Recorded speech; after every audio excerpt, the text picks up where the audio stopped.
Assalamualaikum warahmatullahi wabarakatuh. Alhamdulillahi wahdah, sadaqa wa'dah, wa nasara 'abdah, wa a'azza jundah, wa hazama al-ahzaba wahdah. Ashhadu an la ilaha illallah wahdahu la sharika lah, wa ashhadu anna Muhammadan 'abduhu wa rasuluhu la nabiyya ba'dah. Allahumma salli wa sallim wa barik ala nabiyyina Muhammad wa ala alihi wa sahbihi wa man tabi'ahum bi ihsanin ila yaumil qiyamah. Amma ba'd.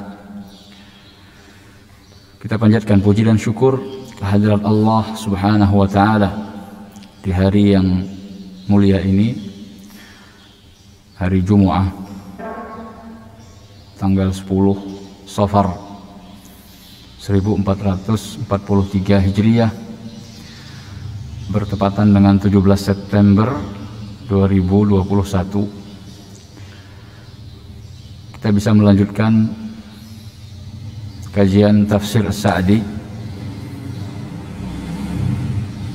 di pesantren Tahfidz An-Naba Kalibagor, Banyumas. Mudah-mudahan Allah Subhanahu wa taala memberkahi usaha kita,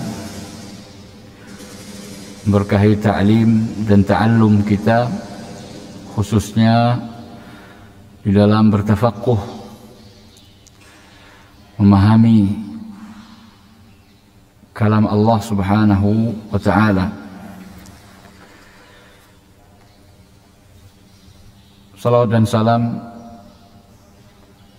semoga tetap tercurahkan untuk Nabi kita yang mulia, Nabi Muhammad sallallahu alaihi wasallam, serta keluarga beliau dan para sahabatnya sekalian. Ayuhal ikhwah, kita telah membahas surat Al-Baqarah ayat 27, itu yang terakhir. Kemudian kita lanjutkan ayat 28. A'udzu billahi minasy syaithanir rajim. Allah Subhanahu wa taala berfirman, "Kaifa takfuruna billahi wa kuntum amwatan fa ahyaakum thumma yumitukum thumma yuhyikum thumma ilayhi turja'un. Huwa alladhi khalaqa lakum ma fil ardi jami'a thumma istawa ila as-samaa'i fasawwahunna sab'a samawat wa huwa bikulli syai'in alim."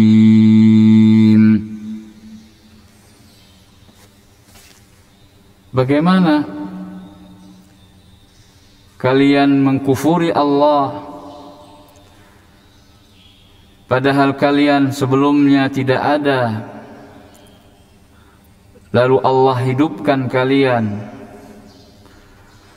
kemudian Allah matikan kalian, kemudian Allah hidupkan lagi kalian,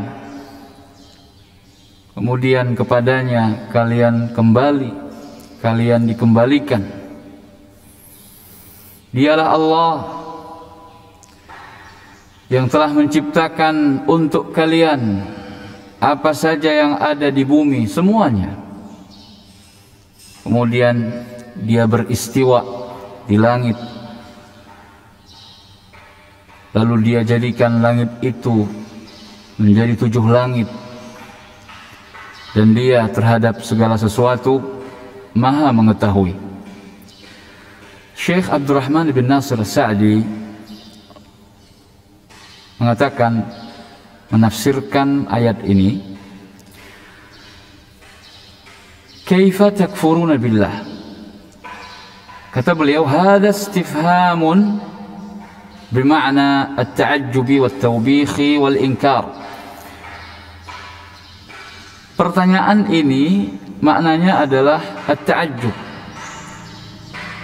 heran, wat-taubih, dan mencela, wal inkar, dan pengingkaran. Jadi ini yang disebut dengan istifham ingkari, bertanya dalam rangka untuk mengingkari. Bagaimana bisa? Ay kaifa yahsulu minkumul kufru billah, bagaimana bisa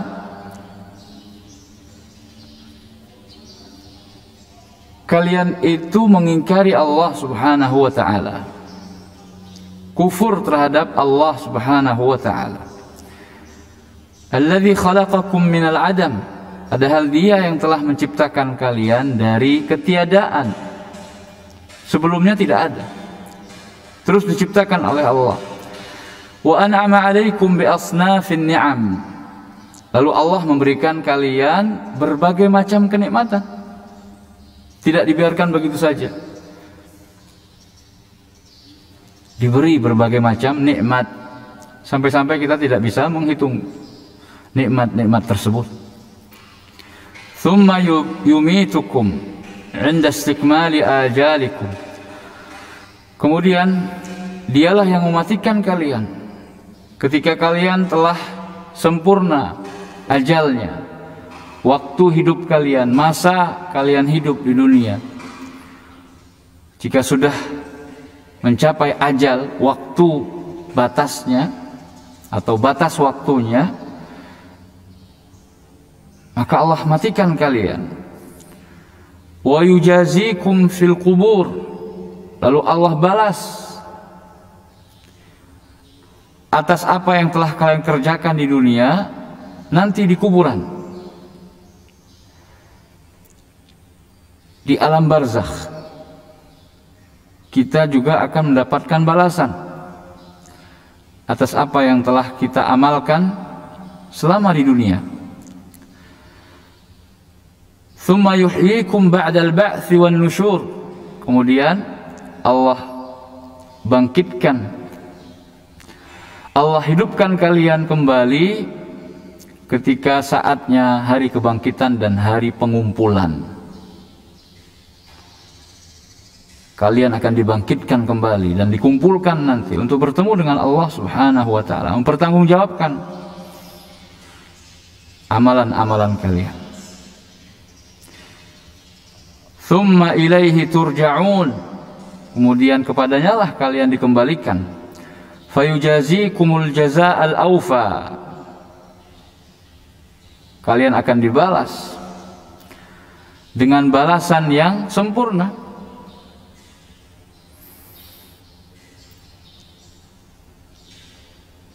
tidak kurang sedikit apapun. Pas kalau seandainya itu adalah balasan kejahatan atau keburukan yang kalian lakukan. Allah sama sekali tidak akan menzalimi. Allah hanya membalas keburukan dan kejahatan yang kalian lakukan.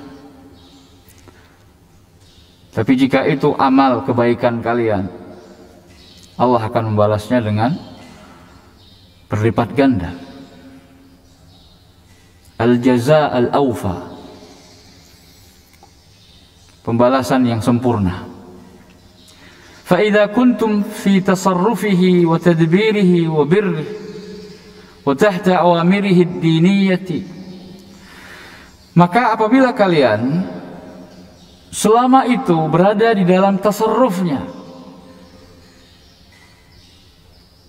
tasarruf Allah subhanahu wa ta'ala, berada di dalam perbuatan Allah subhanahu wa ta'ala, Allah yang mengatur kalian, yang memberi kalian, yang menghidupkan kalian, kemudian sekehendaknya Dia matikan kalian. Wa tadbirihi wa birrihi, dan dengan segala kebaikannya. Kemudian kalian berada di bawah perintahnya dalam masalah agama. Allah atur, Allah larang, Allah buat syariat. Wa ba'da dzalika tahta dinihil jazai.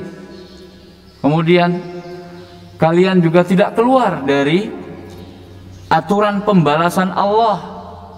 Nanti di yaumul hisab, yaumul jaza, di hari perhitungan, di hari pembalasan, yang ada hanya pembalasan. Afayaliqu bikum an takfuru bih? Apakah pantas bagi kalian untuk kufur kepadanya? Dari sejak awal sampai akhirnya kalian selalu berada di bawah kekuasaan Allah, tidak lepas dan tidak keluar dari pengaturan Allah Subhanahu wa ta'ala. Maka pantaskah untuk membangkang? Sekarang kita hidup di atas nikmat yang diberikan oleh Allah, maka tidak pantas. Minimal kita akan mengatakan dari sisi manusiawi, orang dibenci gara-gara dia tidak berterima kasih kepada orang lain yang telah berbuat baik kepadanya.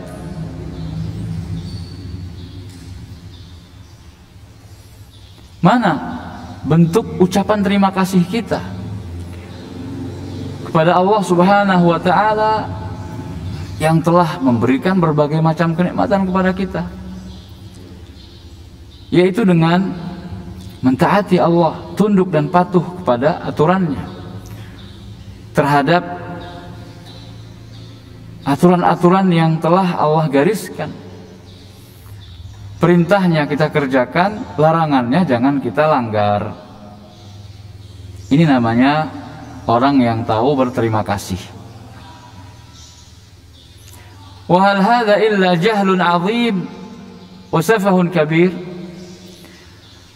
Bukankah orang-orang yang membangkang seperti itu, yang kufur kepada Allah setelah tahu kalau dari awal sampai akhir dia bisa seperti itu karena Allah, lah kok malah membangkang, kufur kepada Allah? Bukankah itu merupakan kejahilan yang besar dan kebodohan yang nyata? Seperti ada seorang Arab dulu, di Arab jahiliyah itu masih ada sisa-sisa orang yang, atau tersisa orang-orang yang fitrahnya itu masih bagus.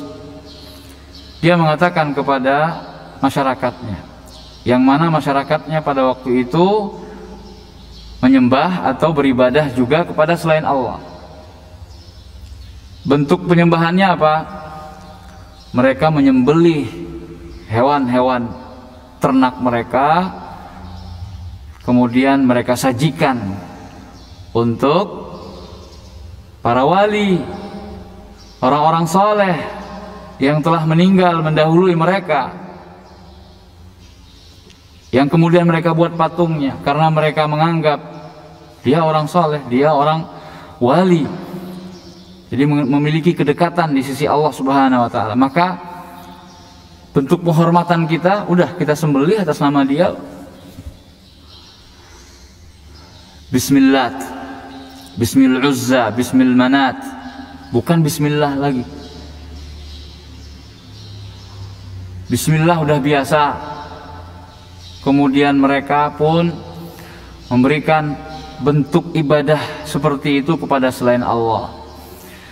Nah, ditegur sama orang Arab ini. Dia mengatakan, dia mengajak berpikir masyarakatnya pada waktu itu. Antum alladhi yarzuqukum minas sama' ma'an. Man, Allah. Yang menurunkan hujan buat kalian siapa? Allah. Terus hujan itu airnya menumbuhkan tumbuh-tumbuhan, siapa? Siapa yang menumbuhkan tumbuh-tumbuhan itu yang disebabkan oleh hujan? Allah. Terus kemudian Gara-gara ada tumbuhan, tanam-tanaman seperti itu, maka binatang-binatang ternak kalian gemuk, sehat. Seharusnya kalian bersyukur kepada Allah. Kok malah kalian sembelih? Ketika kalian sembelih binatang sembelihan itu, binatang ternak kalian, lalu kalian peruntukkan untuk selain Allah. Artinya ketika kalian menyembelihnya bukan atas nama Allah, bukan dalam rangka untuk mengagungkan Allah, malah membesarkan yang lain.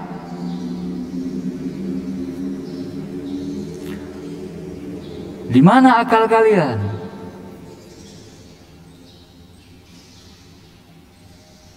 Jadi ada yang mengatakan seperti itu.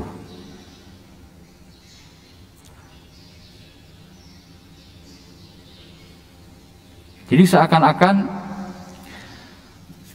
orang yang ingkar kemudian kufur kepada Allah, tidak mentauhidkan Allah. Karena ini yang diharapkan dan dituntut sebenarnya dari kita, dan ini merupakan tujuan penciptaan kita. Wa ma khalaqtul jinna wal insa illa liya'buduni. Tidaklah aku menciptakan jin dan manusia kecuali agar mereka mentauhidkan aku, agar beribadah kepadaku. Yang namanya ibadah harus tauhid. Kalau Allah diibadahi, selain Allah juga diibadahi, ini namanya nggak tauhid, nggak diterima. Dalilnya surat Al-Kafirun. La ta'buduna ma a'bud.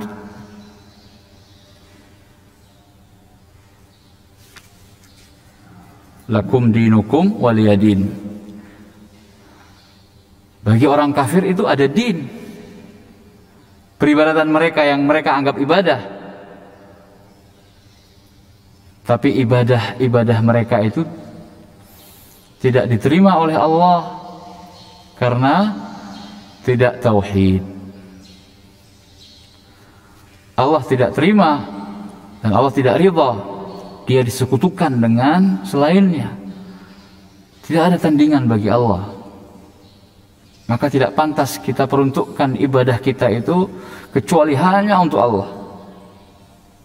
Mari kita murnikan tujuan kita beribadah. Lillah. Inna salati wa nusuki wa mahyaya wa mamati lillahi rabbil alamin.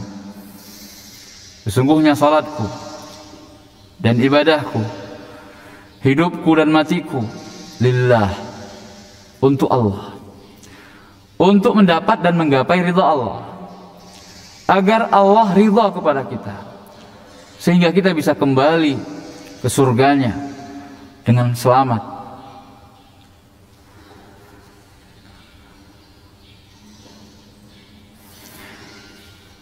Balil ladzi yaliqu bikum an tattaquh wa tashkuruh.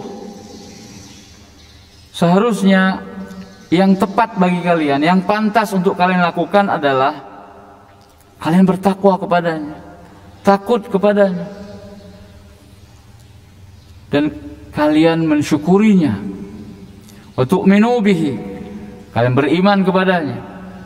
Wa takhafu 'adzabah, wa takhafu 'adzabah, kalian takut dengan azabnya. Wa tarju thawabah, dan kalian mengharapkan pahalanya. Ini yang seharusnya kita lakukan. Huwa alladhi khalaqa lakum ma fil ardi jami'a, ay khalaqa lakum birran bikum wa rahmah. Allah menciptakan untuk kalian sebagai bentuk berbuat baiknya Allah kepada kalian. Allah sudah berbuat baik kepada kalian, warahmah, dan menyayangi kalian sebagai rahmat untuk kalian. Jami'a ma 'alal ardi, Allah ciptakan semua yang ada di muka bumi, dalam perut bumi, apa yang ada di bumi, lil intifa'i wal istimta'i wal i'tibar, untuk diambil manfaatnya, untuk dibuat bersenang-senang, dan untuk dijadikan pelajaran. Wa fi hadhihi al-ayatil karimah dalilun ala anna al-asla fil asya' al-ibahatu wat-taharah. Dan di dalam ayat yang mulia ini, huwallazi khalaqa lakum ma fil ardi jami'a, ini adalah dalil bahwasanya hukum asal dari segala sesuatu adalah mubah dan suci. Ketika Allah jadikan untuk kita, maka semuanya pada asalnya adalah halal, mubah, suci, boleh, kecuali apa yang Allah tetapkan sebagai pengecualian.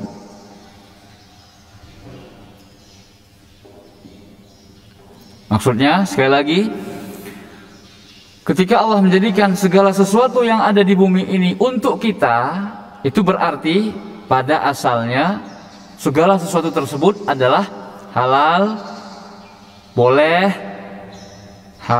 suci, mubah, kecuali yang haram, yang najis, yang tidak boleh.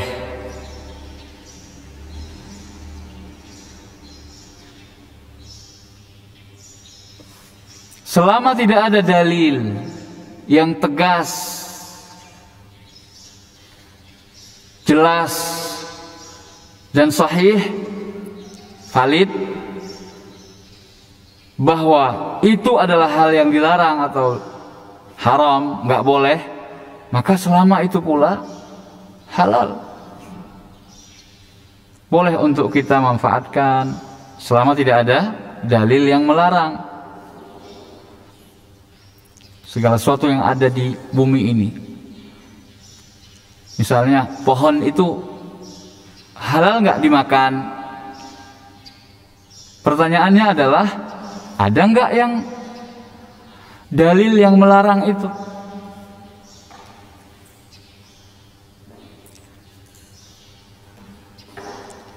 Makanya pelajari apa saja yang diharamkan oleh Allah.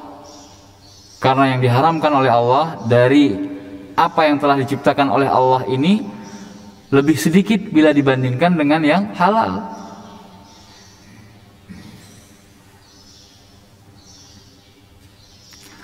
Contohnya saja, wa ahallallahu al-bai'a wa harrama riba. Masalah halal haram ya, kita ingin membandingkan mana yang lebih banyak, mana yang lebih sedikit. Allah berfirman, wa ahallallahu al-bai'a wa harrama riba. Dan Allah menghalalkan al-bai', jual beli, dan mengharamkan riba. Bila kita bandingkan jual beli ini dengan berbagai macam modelnya, lebih banyak daripada riba. Riba sudah jelas, sudah tertentu, dan dia lebih sedikit. Maka hindari yang lebih sedikit itu, karena masih banyak di sana yang halal. Ini sebenarnya dan yang seharusnya menjadi metode atau prinsip kita. Yang halal saja masih banyak, kenapa harus yang haram? Jangan seperti kebanyakan orang berpikir, yang haram saja susah, apalagi yang halal. Ini berpikir yang keliru. Seharusnya berdasarkan ayat tadi, wa ahallallahu al-bai'a wa harrama riba, yang Allah haramkan cuma riba, lebih sedikit daripada kalimat umum yang sebelumnya yang Allah halalkan, al-bai'. Al-bai' jual beli, apapun bentuknya itu Allah halalkan, karena memang itu hukum asalnya. Kecuali yang enggak halal itu riba, haram. maka jangan riba. Tapi silahkan usaha yang lain, berdagang, jual beli yang lain, yang penting tidak ada ribanya. Jadi yang Allah halalkan lebih banyak daripada yang Allah haramkan.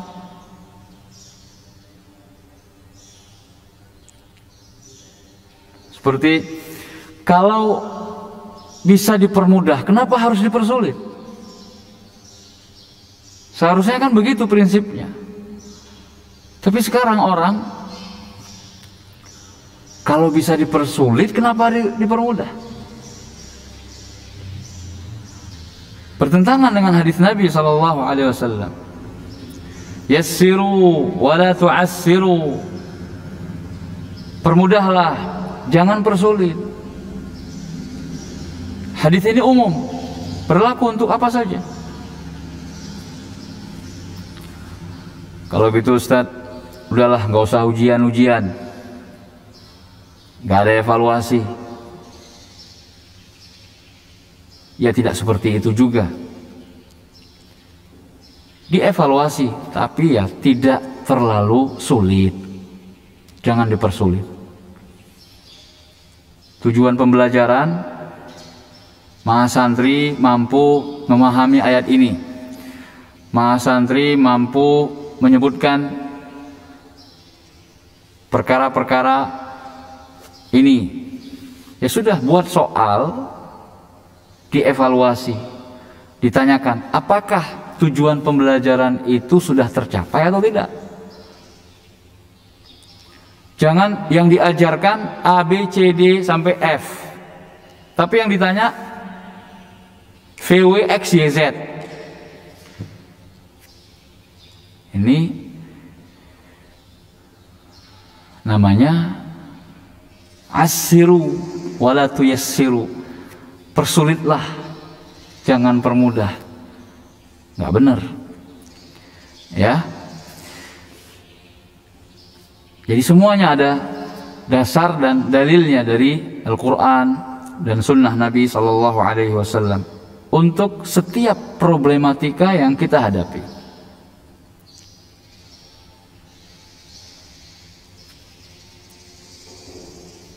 Ingat hukum asalnya.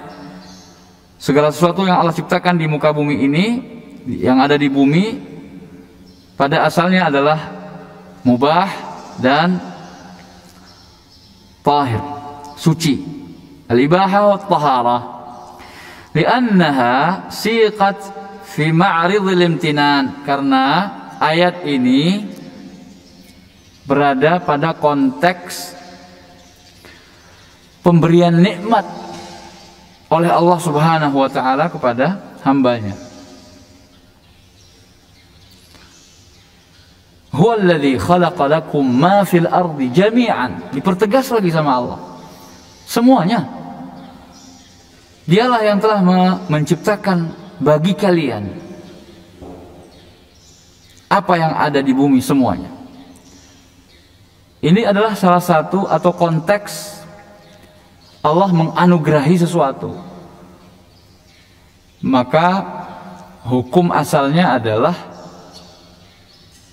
halal. Berarti semuanya ini untuk kesenangan kita di dunia, untuk kita ambil manfaatnya demi kebahagiaan kita di akhirat. Itu yang lebih penting, ya, untuk dijadikan pelajaran.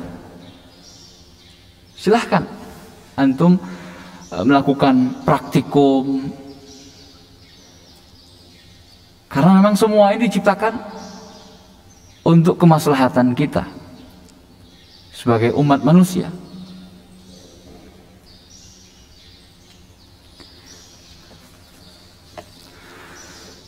Yakhruju bidzalika al-khaba'ith. Dikecualikan dari itu adalah al-khaba'ith, perkara-perkara yang kotor. Fa inna tahrimaha aidan yu'khadhu min fahwal ayah. Karena sesungguhnya pengharaman al-khaba'ith, sesuatu yang enggak baik, najis, haramnya najis untuk dimakan, ya. itu pengharamannya diambil juga dari pemahaman aulawi, istilahnya mafhum aulawi, ini istilah dalam usul fikih. Fahwal ayah, kalau Allah menciptakan sesuatu yang baik-baik buat kalian, maka tentunya Allah tidak menginginkan yang buruk-buruk untuk kalian.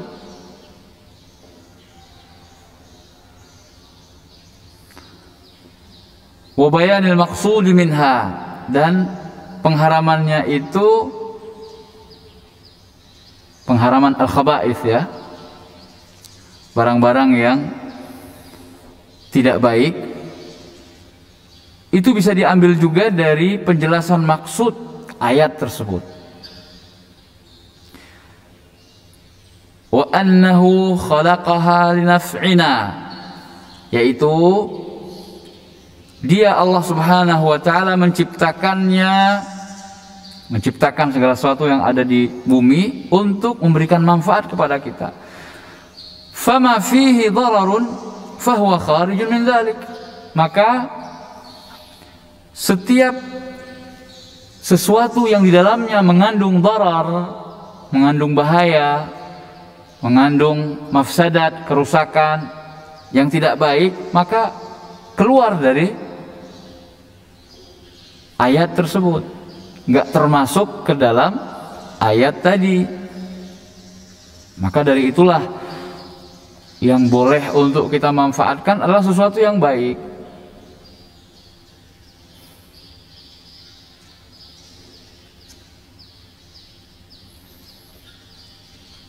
Wa min tamami ni'matihi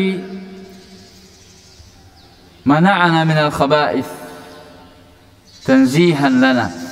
Dan di antara bentuk kesempurnaan nikmat Allah kepada kita, Allah larang kita dari hal-hal yang tidak baik, al-khaba'ith. Tanzihan lana, dalam rangka untuk mensucikan kita.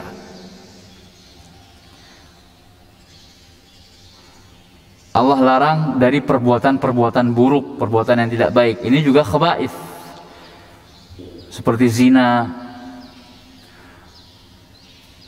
berbuat zalim kepada orang lain. Tanzihan lana, untuk mensucikan kita, yaitu mensucikan jiwa.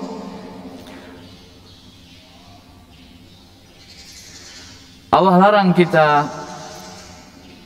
dari menggunakan yang najis, yang buruk-buruk, yang tidak baik, yang sifatnya bisa dirasakan oleh panca indera, dalam rangka tanzihan lana, mensucikan kita. Artinya mensucikan jasmani kita,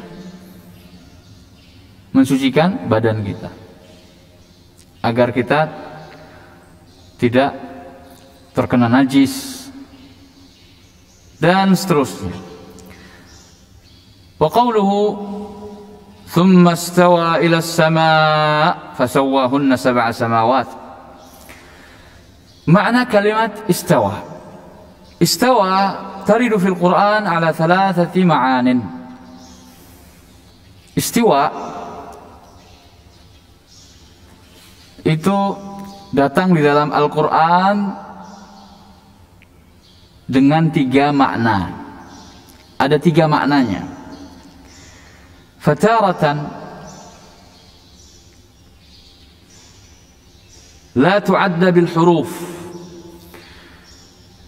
Terkadang dia, kata istawa sebagai kata kerja itu tidak menggunakan huruf, tidak membutuhkan huruf. Fayakunu ma'naha al-kamal wa tamam, maka maknanya adalah kesempurnaan.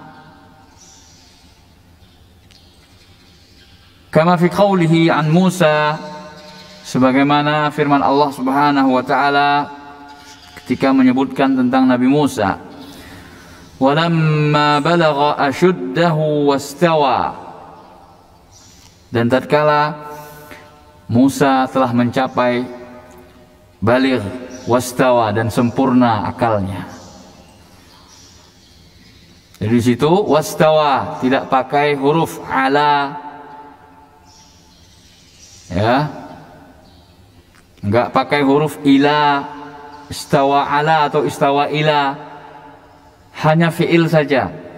Maka artinya istawa di situ al-kamal wat tamam, sempurna dan mencapai tahap akhir. Itu namanya istawa. Salah satu dalilnya adalah ayat yang menceritakan tentang kisah Nabi Musa. Walamma balagha ashuddahu wastawa.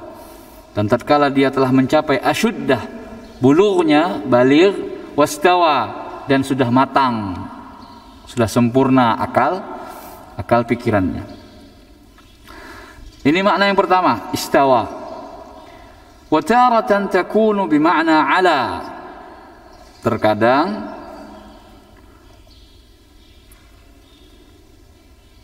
istawa itu artinya adalah ala, tinggi. Ka qaulihi ta'ala ar-rahmanu 'alal 'arsy istawa. Seperti firman Allah ar-rahmanu 'alal 'arsy istawa. Ar-Rahman, zat yang maha pemurah itu, yaitu Allah, berada di atas arasnya, istawa, beristiwa, ala, tinggi. Litastawu ala zuhurihi. Dalam ayat yang lain, litastawu ala zuhurihi, supaya kalian tinggi di atas punggungnya, supaya kalian naik ke atas punggungnya, punggung kendaraan. Wa taratan takunu bima'na qasada. Dan terkadang maknanya adalah menuju, qasada, kama idza uddiyat bi ila. Seperti kalau seandainya kata istawa itu digandengkan dengan huruf ila, istawa ila. Kama fi hadhil ayah, seperti dalam ayat ini. Dalam ayat ini Allah mengatakan tsumma stawa ilas sama, bukan ala, ya. Kalau di ayat surat Thaha ayat 5, ar-rahmanu 'alal 'arsy istawa, ala, istawa 'alal 'arsy. Tapi di ayat ini istawa ilas sama. Kata Syekh As-Sa'di maknanya adalah qasada, menuju. Allah kemudian menuju langit. Ay lamma khalaqa ta'ala al-ardha qasada ila khalqis samawat. Tatkala Allah telah menciptakan bumi, lalu Allah berkehendak untuk menciptakan langit. Jadi yang duluan diciptakan bumi selama 2 hari, kemudian Allah ciptakan langit selama 2 hari. Lalu Allah sempurnakan penciptaan bumi itu 2 hari lagi, maka genaplah 6 hari penciptaan langit dan bumi. 2 hari yang pertama bumi, kemudian istawa ila sama fasawwahunna sab'a samawat. Allah berkehendak menciptakan langit, dan Allah jadikan langit itu menjadi 7. Lalu 2 hari berikutnya Allah sempurnakan penciptaan bumi, ya. Maka genaplah penciptaan langit dan bumi selama 6 hari, sittata ayyam.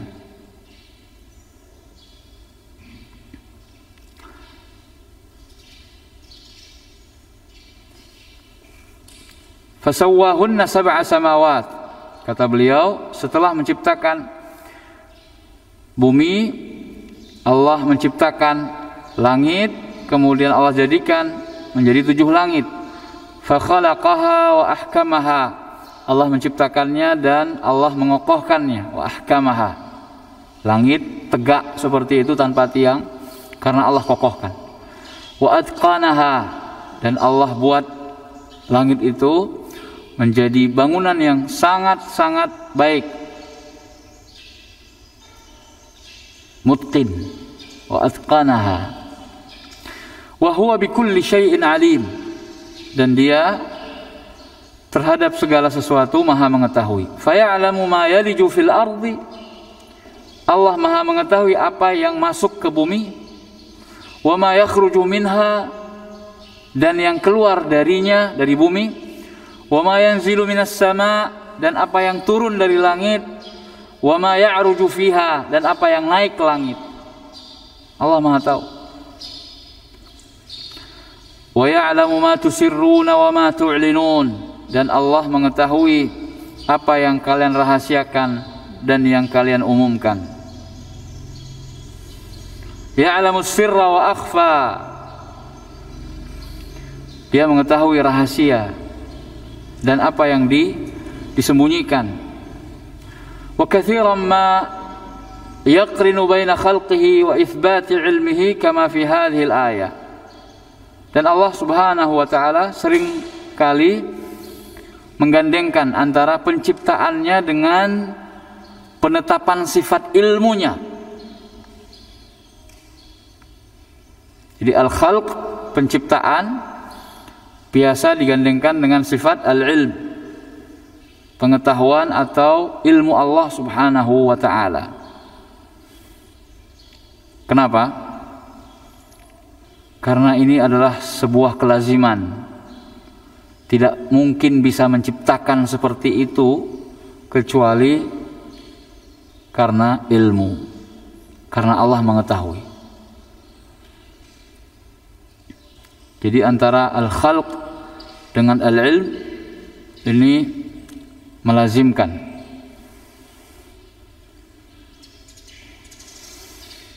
Wa kama fi qoulihi ta'ala, dan juga di dalam sebagaimana di dalam ayat yang lain, ala ya'lamu man khalaq wa huwal latiful khabir.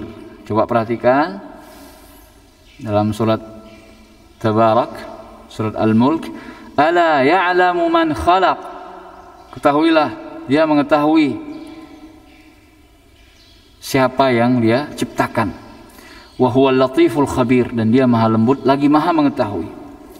Lianna khalqahu lil makhluqat adallu dalilin ala ilmihi wa hikmatihi wa qudratihi.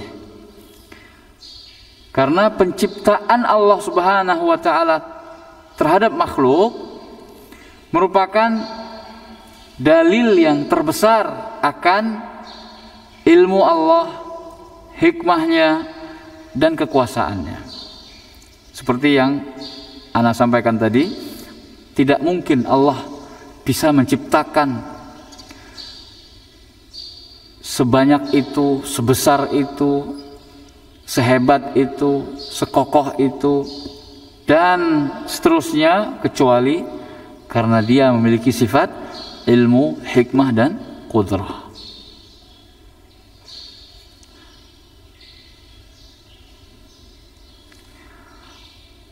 Allah Ta'ala a'lam wa ahkam. InsyaAllah akan kita lanjutkan dengan kisah penciptaan Adam alaihissalam pekan depan, hari Senin insyaallah. Hadza wa sallu ala nabiyikum Muhammadin sallallahu alaihi wasallam wa akhiru da'wana anil hamdulillahi rabbil alamin. Kita tutup dengan doa kafaratul majlis.